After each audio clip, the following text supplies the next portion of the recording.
Ginjal yang mana? Kalau minum makan kak, mulalah ginjal dia. Lepas tu kak, nanam. Tunggal. Lapar. Lapar. Lapar. Ada buat cari makan kak. Kalau pagi kak, buat tahu je. Ada mulalah. Lapar. Balik cari makan. Balik cari makan.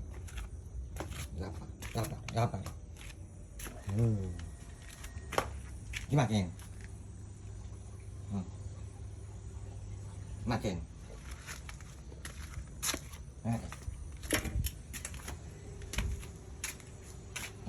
Gila lah.